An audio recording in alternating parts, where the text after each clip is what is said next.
Hey everyone, and welcome back to the People's Health Alliance, for the people, by the people, empowering people over their own health and well-being. My name's Shirley Blanche and I am Community Ambassador for the People's Health Alliance, and I am really excited to be joined today by the lovely Dr. Gabriella Day. Gabriella is a GP and holistic doctor who uses homeopathy in her work. Gabriella, welcome to the People's Health Alliance. Thank you. It's lovely to be here, and that introduction is perfect actually, because when you say empowering people to take care of their health, I would say that that is really what everything I'm doing is about at the moment. Is really trying to empower people to take control of it, and yeah, realize how much power they do have to influence their own health and their life. I think one of the major problems we have at the moment is so many people kind of giving away control for their health to somebody else, so putting it into somebody else's hands. And of course, with the conventional medical system, there has been a tendency for that to actually be putting your health into the hands of big pharma. Um, so just sort of along those lines, I think in the past, people very much kind of, if we look at the Western world, put their faith actually into religion, into the church. And of course, there's lots of issues with that, because if we go way back to when the church originally came about, so when Jesus lived, he taught a great deal, but a lot of what he said was misinterpreted, deliberately or otherwise, and basically interpreted as, if you do as you're told, you will go to heaven. And so that was the authority. So people were taught that if they did as they were told, they would go to heaven. So that's what we've been indoctrinated with for a very, very long time. And that's kind of gone a bit out of fashion. So even if you're not religious, that you've kind of taken that on board.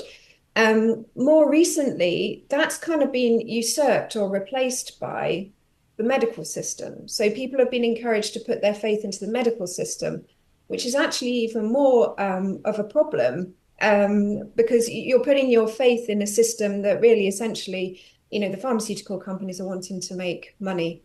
So the issues with that are that you don't really want to be putting your health and your life into anybody's hands, actually. You want to be keeping that power within yourself. But I think it's so deeply ingrained within us to give it to somebody else, that takes a lot of undoing. You So make some really great points there, and I think that's why we were so excited to have you on the People's Health Alliance, because it's so much in alignment with our whole ethos. And I love what you're saying there. It does feel almost like science has become a religion now. We have trust the science and a lot of those mantras that are pushed at us over and over again. But of course, you do come from that background yourself, so it's very interesting that you have that perspective. Do you want to give us a little bit of a background about how you came to do what you're doing now, because you are a GP as well, aren't you? yeah, so my dad was a GP, and my uncle and my both of so my dad's parents were vets. So my grandma actually, so we had a German part of the family, and my grandma was in Germany when great uncle Bernhard, who used homeopathy, she was stung by a horsefly, and had a big reaction to it. And he gave her belladonna, and it basically melted away the reaction. Wow. And she was so stunned by that she came back and started to use it in select cases in veterinary medicine, very successfully. So her son, my uncle Chris, he kind of gradually went more and more into using homeopathy, chiropractic, sort of alternative methods within his practice, and he ended up giving up sort of conventional methods Wow. completely.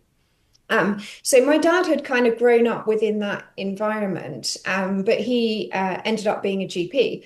He actually did some training in homeopathy, but he was severely dyslexic, and a Oh. lot of the sort of homeopathy, it does require a lot of reading, or it did in the past, the way of learning it.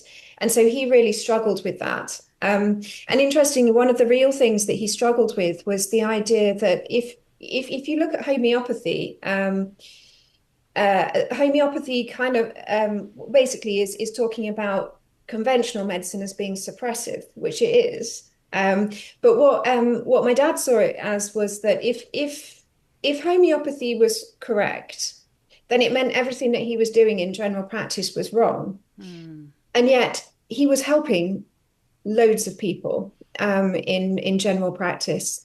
And I think this is really important to remember, is that, there's quite a lot of anti-doctor sentiment at the moment, but there's a lot of good doctors out there trying to do their best.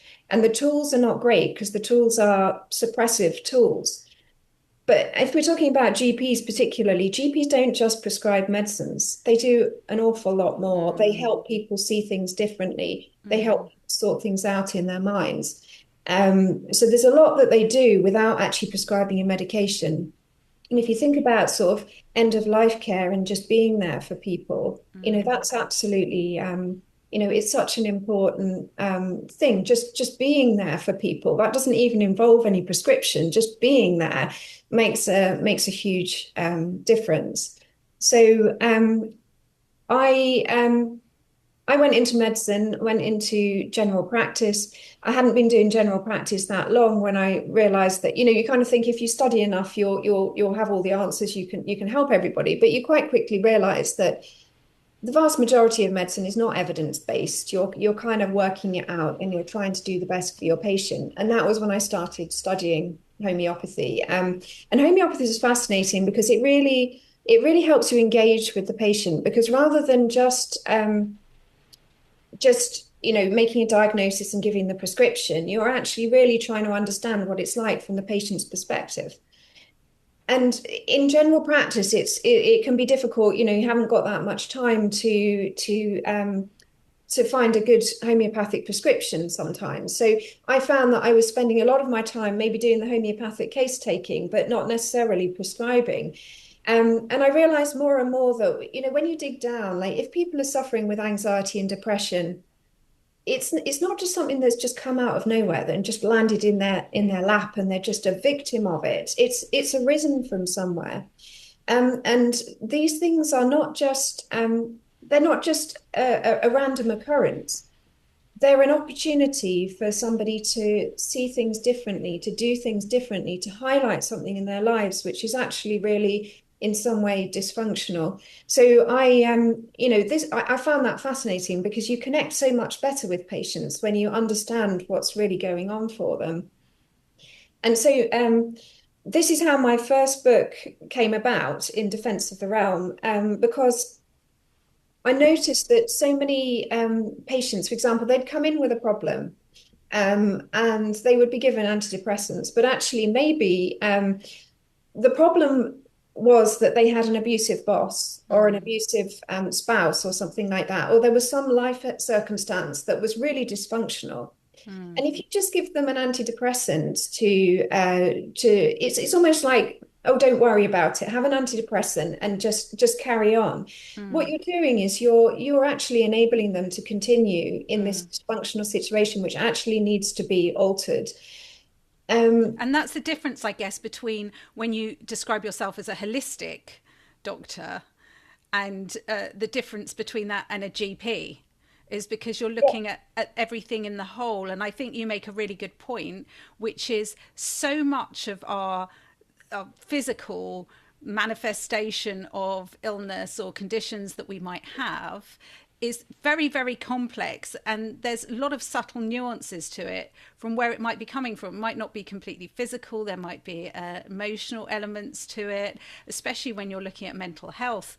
There's so many different things, but also physical health, because I just think it's all just health at the end of the day. People like to separate them, and it's so complex, isn't it? And just being heard and listened to sometimes makes all the difference to the outcome.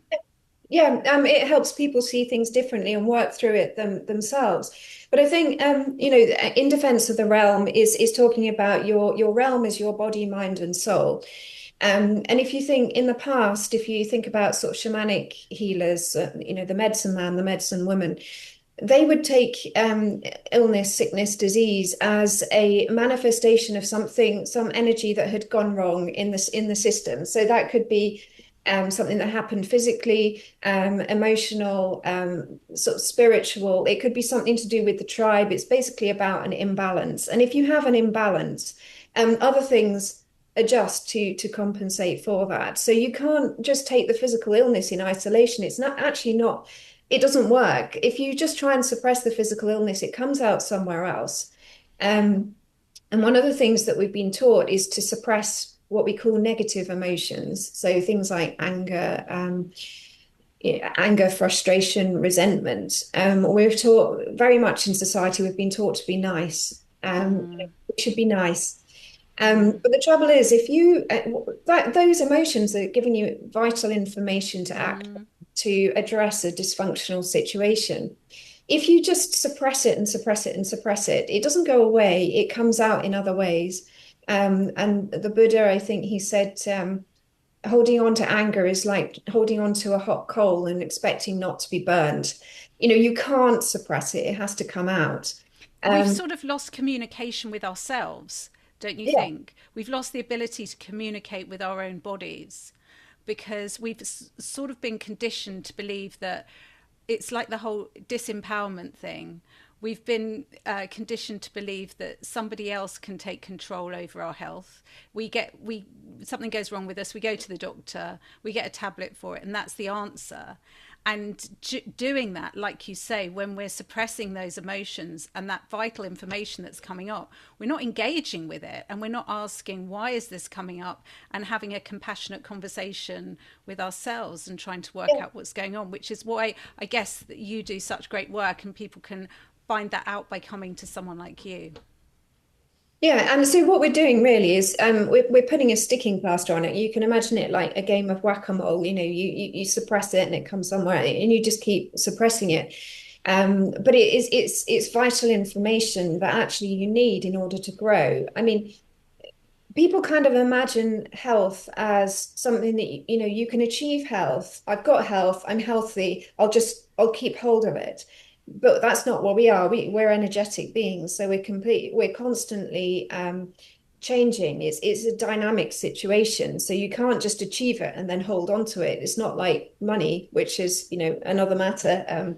You can't just achieve it and keep it. So there's a concept of salutogenesis. So rather than pathogenesis, the idea of salutogenesis is that when something happens in the body, some illness or whatever occurrence happens, instead of you could say, oh, I was healthy and then something happened and I was unwell and then I want to get back to health.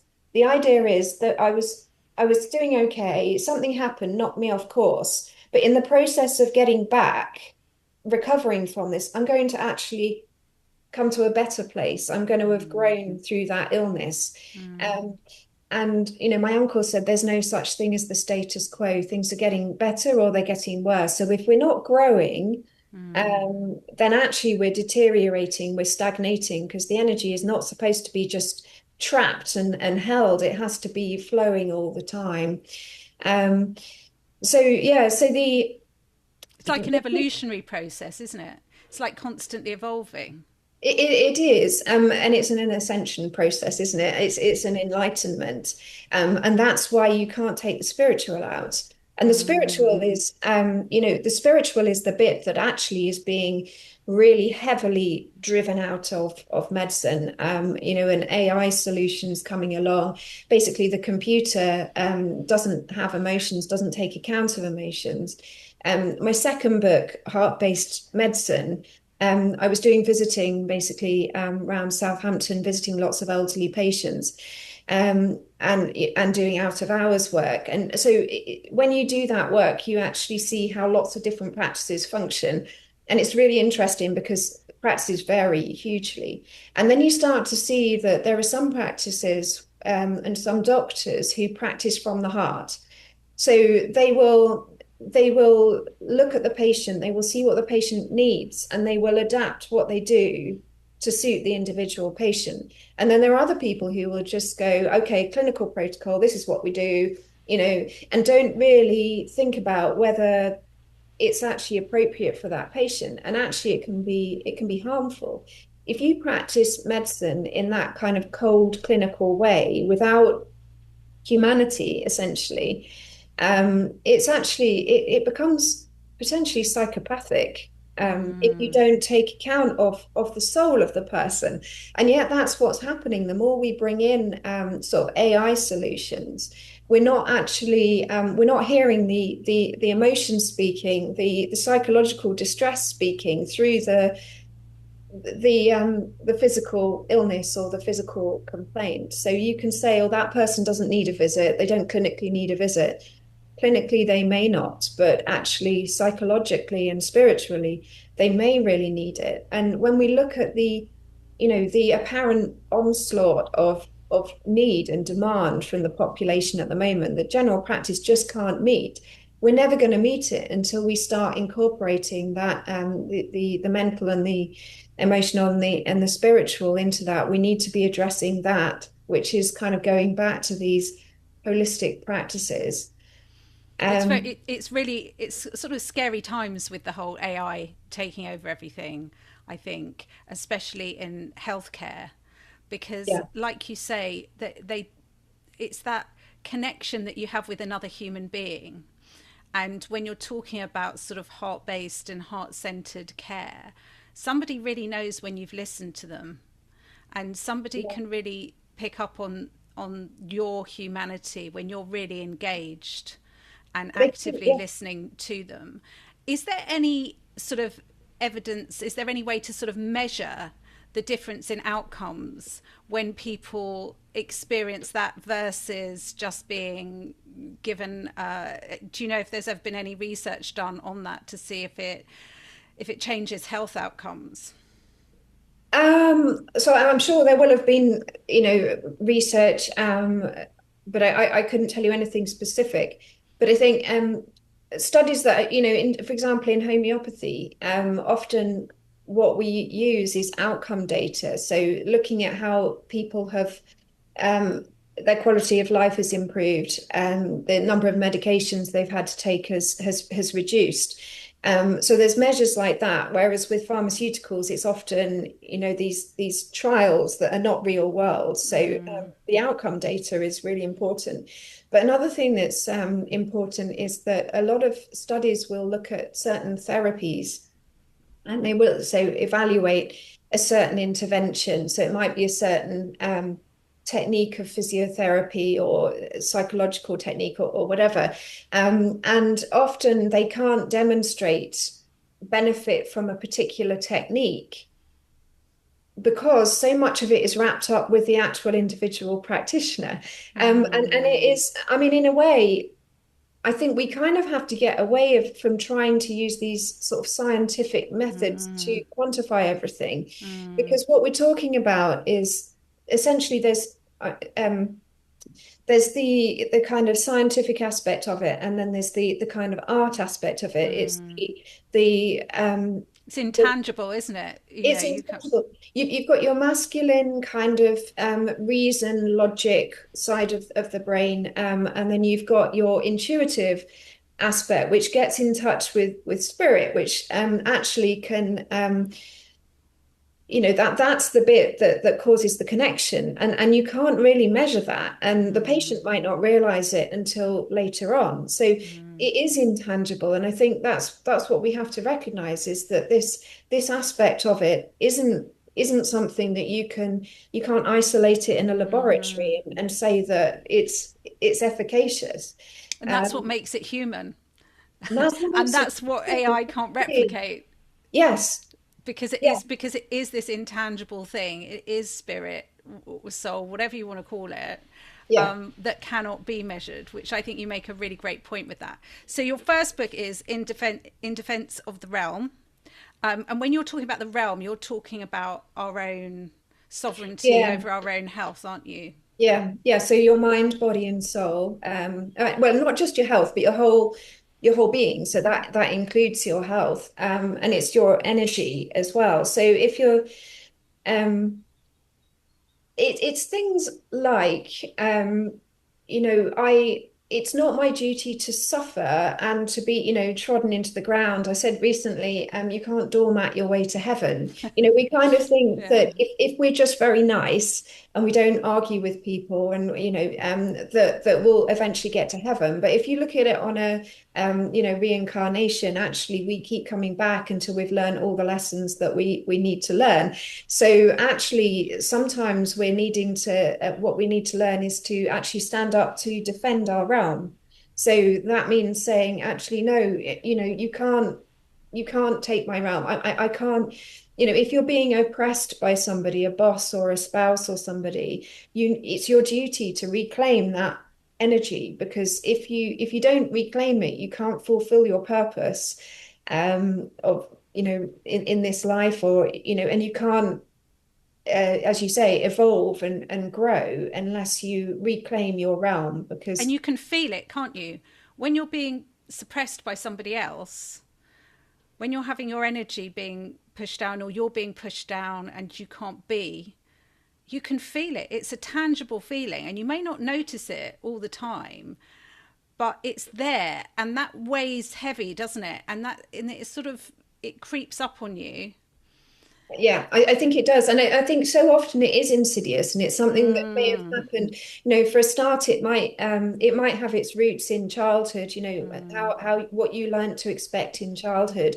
And then you end up in a situation, and it's okay initially, but very gradually the situation becomes more and more dysfunctional, and you don't become aware of that until the situation becomes really, really painful. And that's when that situation becomes uncomfortable, and then you go to the doctor, and then they just give you antidepressants, mm. or they say that you need to go and do some mindfulness, or have cognitive behavioral therapy, but you've actually already used up all of your compensations. And the reason that your system is saying I can't do this anymore is because your soul is actually saying this situation is not okay, and you need to change this situation.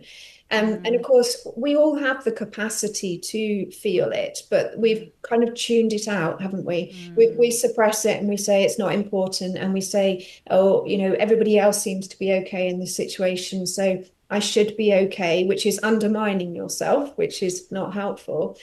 Um, And so I think yeah, the messaging that we get as well, it really is, it's like brainwashing, isn't it? Because it is very much, don't trust your intuition, yeah, trust the science, don't do your own research. It's yeah, very patronizing in a way, telling us that if we're not qualified medics, that we shouldn't even be questioning it. And that's yeah, why I do feel like, going back to what we were saying at the beginning, that people are disillusioned with religion, so they found a new religion, which is science.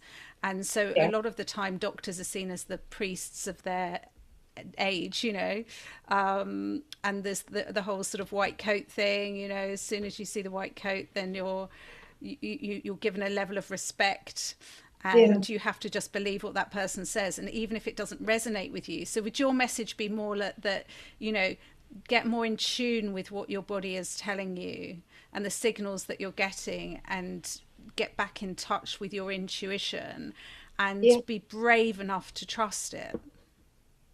Yeah, and that takes time. But one of the things that people are often pretty good at is knowing which clinician they can trust. So you go and see those clinicians, the ones that you can actually talk to, and that you can work with. And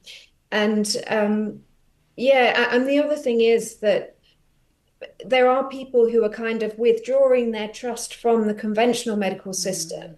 But then when they go to an alternative system, they still want somebody to just tell them exactly what to do. And I think one of the things that I have learned is that there is no one formula. There's no one fits all formula.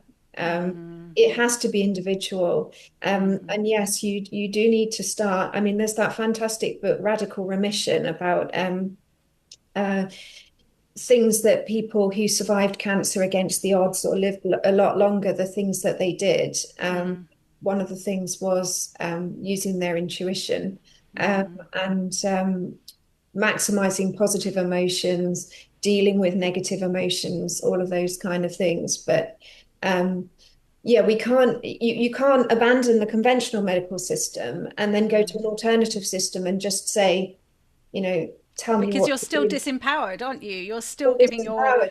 Yeah. you're still giving your autonomy away to somebody else. Yeah, and the And whole lesson, I mean, if I go back to if you look at the Gnostics, Jesus Jesus wasn't telling that Jesus' message was not, I will save you. It was do as I do, learn from me, and you can save yourself. love that.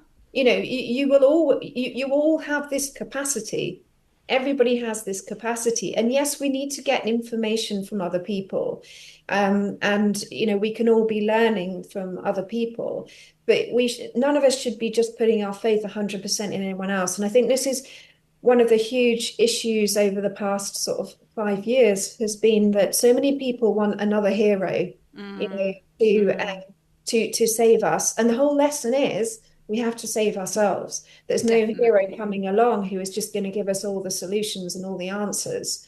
That doesn't happen. So we have to grow and take responsibility for ourselves. We have to lose the fear, as you said. I feel that at the moment, fear is our glass ceiling that we have to break through because, the fear is what keeps us trapped.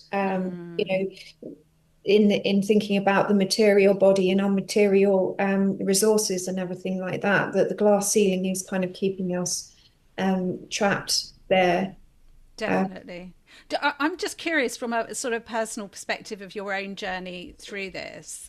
Do you feel, because I think you're right, I think there are a lot of really great doctors out there in the conventional medicine world who are doing amazing work and really care, and actually they're really motivated to help people. And you're right, there is a lot of demonization around that, I think, over the last few years, definitely. And so when you speak to sort of colleagues, how do they feel about your perspective? Do you speak to them about it, and do you think that there's more openness to accepting more of the ideas that you have around health?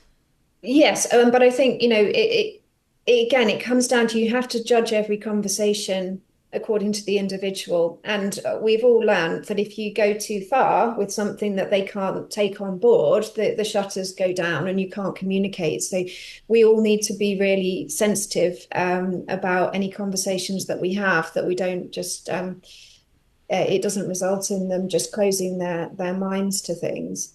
And the other thing I do think is an issue is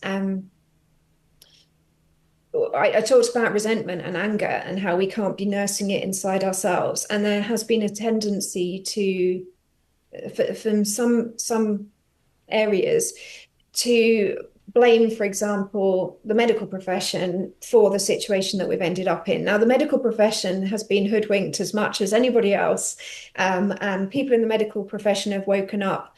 People in all areas of life, some have woken up and some haven't. But we can't just demonize a whole group of people. And of course, if we put all the blame, we all share blame for this. I mean, Matthias Desmet talks about this. We all abdicated responsibility for parts of our lives a very long time ago, and that's why we've ended up where we are now, all sort of giving away our power to other people. So we all bear responsibility for it.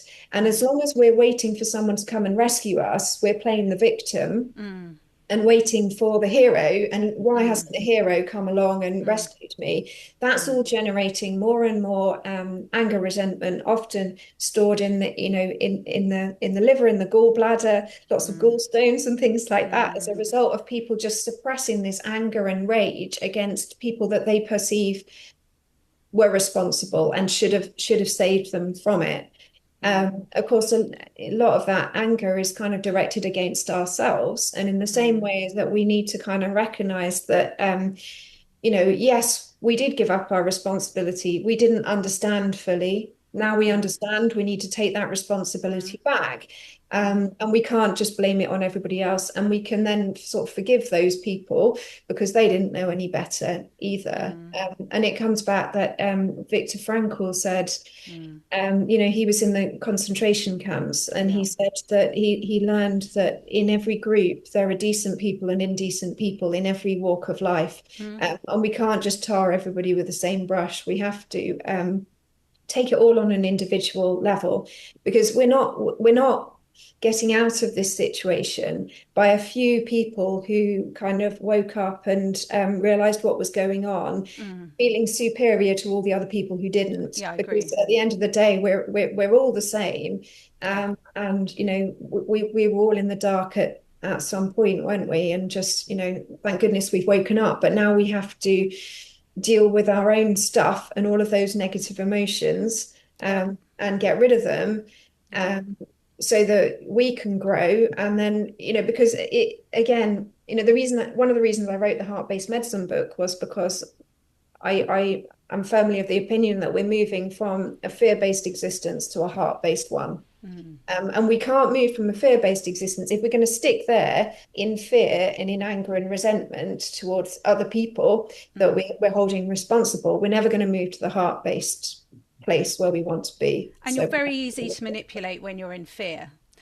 That's the thing. So if we all join together and we see what unites us rather than focusing on what divides us, and that's certainly part of the work that we're doing with the PHA in terms of the community work that we're doing, is trying to bring people together in the community so that we can connect with each other and recognize our humanity again, and not allow ourselves to be divided from each other.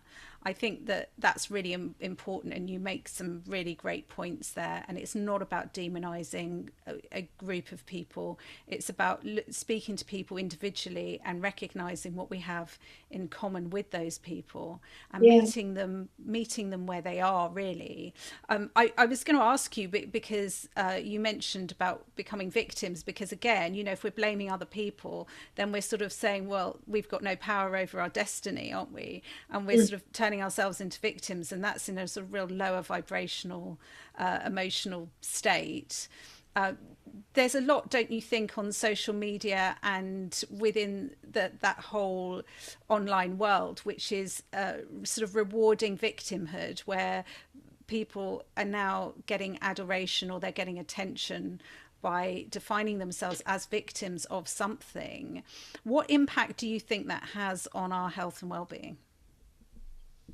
Well, it's a disempowered state, isn't it? Because if you're going to wait for the hero to come and rescue you, then you're dependent on someone else. You have not reclaimed your sovereignty, which is what it's about, reclaiming sovereignty over your realm. If you remain the victim, then you never step into your power.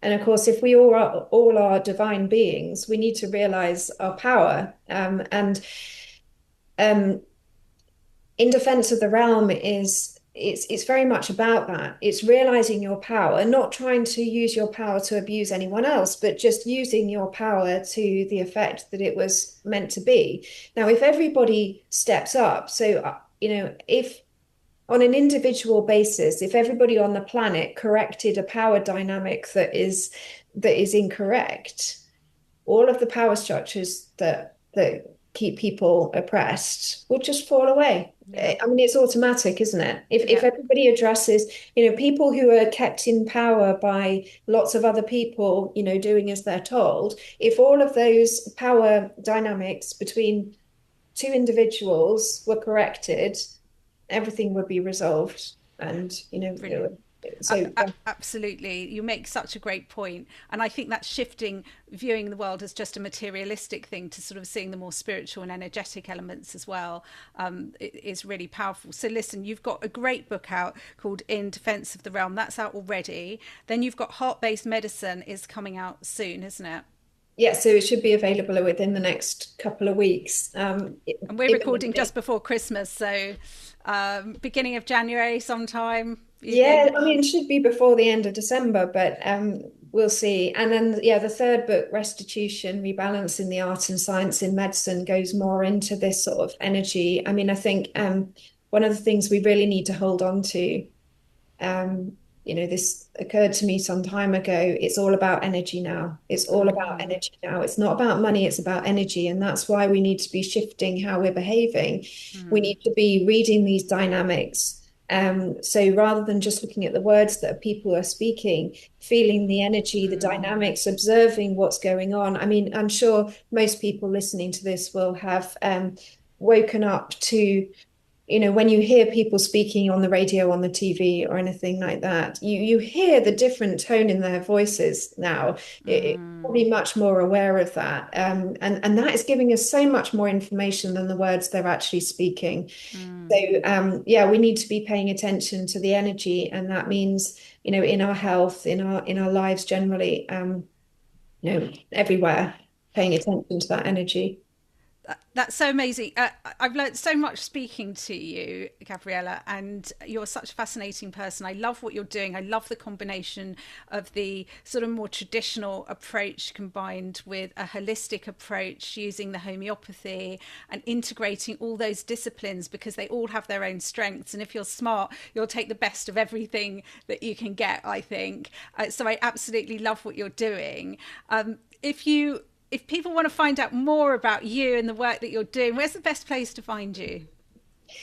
So my clinic that I've set up, so I'm actually looking for other practitioners to come in and use the clinic as well, which would be fantastic. It's called Three Realms Health, so threerealmshealth.co.uk. That's the website for the clinic, and I see patients face to face in Havant, but online remotely as well. And I've also got my own website, Dr. Gabriella Day Homeopathy.com. So you can find me there. And my In Defense of the Realm is available through all good bookshops and unfortunately through a major retailer. It's the easiest place to get it, but you can get it from anywhere. Yeah. That's fantastic. Love the work that you're doing. Thank you so much for being part of the PHA and coming on here today and chatting to us. If you had like one little bit of advice you can leave with everybody, something somebody could sort of take away and do straight away, what would it be? Yeah, step up and take control. Yeah, with love, but take control. Yeah. Absolutely love that. Thank you so much for your time And today. It's been so you. lovely speaking to you. Thank you. Thanks everyone for listening. I hope you found that really informative. We'll be back with some more podcasts soon. If you're a practitioner and you want to be interviewed on the PHA podcast, please do reach out and let us know. In the meantime, do take care. I'll see you soon. Bye-bye.